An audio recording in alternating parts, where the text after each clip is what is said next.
मध्य प्रदेश में कांग्रेस पार्टी जीतेगी, राजस्थान में कांग्रेस पार्टी जीतेगी, 2019 में कांग्रेस पार्टी चुनाव जीतेगी। Rahul Gandhi sounds the poll bugle for 2019. Has electricity indeed reached all Indian villages? Pomp and pageantry on display, but will there be peace? And why a judge in the United States has asked for coffee to be served with a cancer warning. It's Monday, April 30th.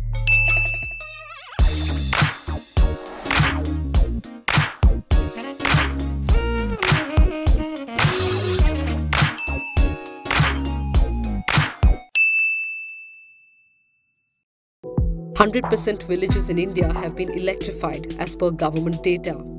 Over the weekend, Lesang in Manipur became the last Indian village to get on the national power grid.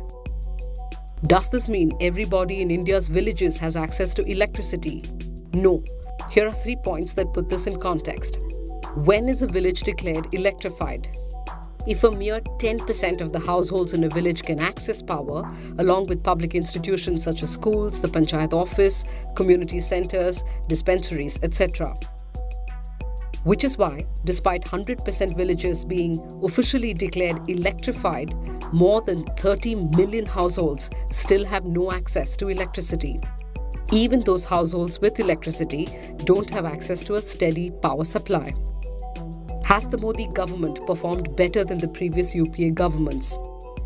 Between 2005 and 2014, the Congress-led government, under its rural electrification scheme, had connected 108,280 villages to the grid. 18,452 villages remained that did not have power supply. So, on an average, the UPA government electrified 12,030 villages per year. The BJP-led government, on an average, has electrified 4,842 villages per year. What is the next challenge in electrification? As various reports from the ground have shown, the challenge remains in all households accessing electricity, reliable electricity. We still have a long way to go.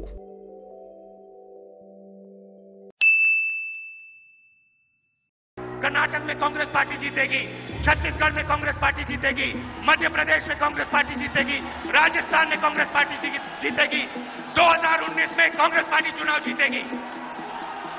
और क्यों जीतेगी मैं बताता हूं। क्योंकि ये जो हमारा कांग्रेस का कार्यकर्ता है, जो हर रोज अपना खून पसीना देता है, गर्मी में खड़ा होता है, ये शेर का बच्चा है, शेर का बच्चा। Rahul Gandhi sounding the poll bugle for 2019.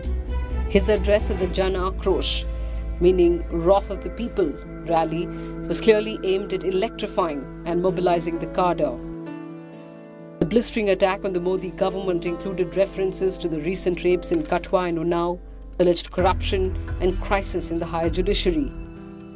Keeping the cadre enthused, though, will prove to be a tough ask if the Congress fails to retain Karnataka, the last big state with a Congress government, votes on the 12th of May. कहते हैं भ्रष्टाचार के खिलाफ में लड़ाई लड़ना। Stage पे उनके दाएं साइड पे येदियुरप्पा जी खड़े हैं, बीजेपी के चीफ मिनिस्टीरियल कैंडिडेट जो स्वयं जेल में जा चुके हैं। Two recent opinion polls have projected a neck-and-neck contest. The poll claims the BJP's improved vote share is in some measure due to the merger of the Karnataka Janata Party, a rebel outfit formed by B.S. Yediyurappa, and B. Sriramulu's BSR Congress with the BJP. 2013 elections, in which the Congress won 122 seats in the 224-member assembly, the two rebel outfits of Yediyurappa and Sriramulu got nearly 13% of the votes. Yediyurappa, a powerful Lingayat leader, rejoined the BJP months before the 2014 Lok Sabha elections. The BJP went on to up its vote share to 43%, winning 17 of the 28 Lok Sabha seats.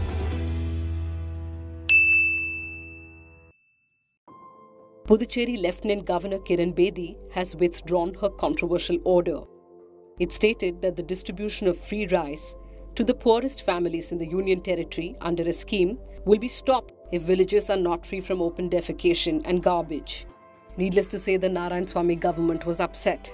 This isn't the first time that Lieutenant Governor Kiran Bedi has had a run-in with the elected government.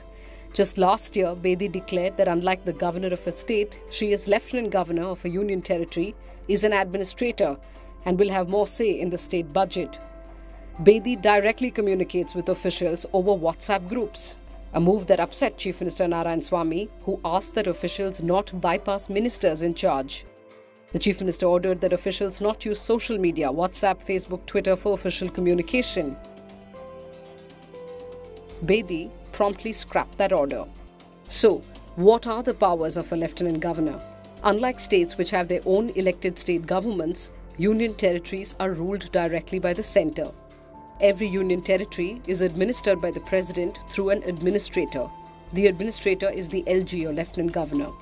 There are 7 union territories, but Delhi and Puducherry are operationally different. They have been given partial statehood, so the two have elected state governments. The territory of Puducherry is spread across different states. Puducherry and Karaikal districts come within Tamil Nadu, Yanam in Andhra Pradesh and Mahe in Kerala. These enclaves were former French colonies. Let's look at the Government of Union Territories Act 1963 that guides the Lieutenant Governor and the state government.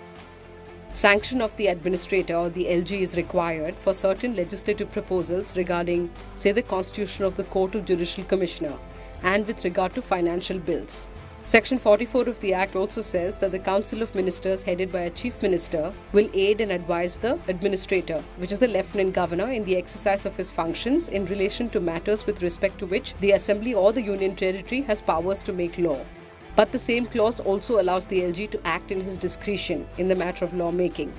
It says, in case of a difference of opinion between the LG and his ministers on any matter, the administrator is bound to refer it to the president for a decision and act according to the decision given by the president.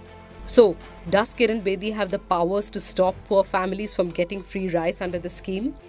Well, those familiar with the law say there is no provision for her to interfere in how a scheme is administered.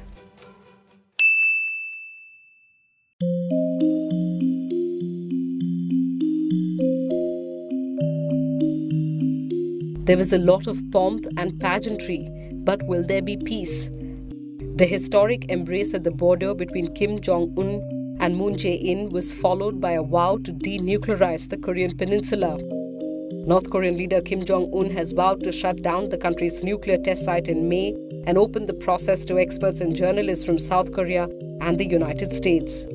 But skeptics say North Korea has signed denuclearization agreements in the past, in 92, in 94, in 2005 and 2012, and hasn't abided by any.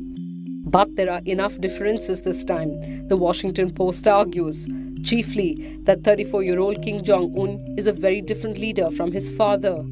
The BBC called North Korea's decision to open for inspection the shutting down of the nuclear test site as another significant and symbolic step by Kim Jong-un. US President Donald Trump has said he would likely hold talks with the North Korean leadership over the next 3 to 4 weeks about the denuclearization of the Korean Peninsula.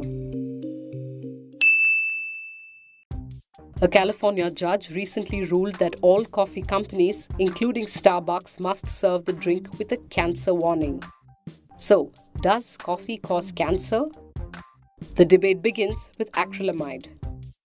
Acrylamide is produced every time starchy substances are cooked at high temperatures and when green coffee beans are roasted. It could be carcinogenic or cause cancer. As tests have shown, it binds with human DNA and damages it. But an 80 kg adult would have to consume more than 208 micrograms of acrylamide a day for this risk. Coffee has only 0.9 to 2.4 micrograms per 150 ml cup, as compared to, say, a slice of toast, which has 5 micrograms, or a bag of chips with 7 micrograms. If you're still worried, filter coffee has less acrylamide than espresso. You might also want to switch to darker roasts like Arabica. Or you can switch from your coffee fix to the morning fix. We come with no warnings. See you tomorrow.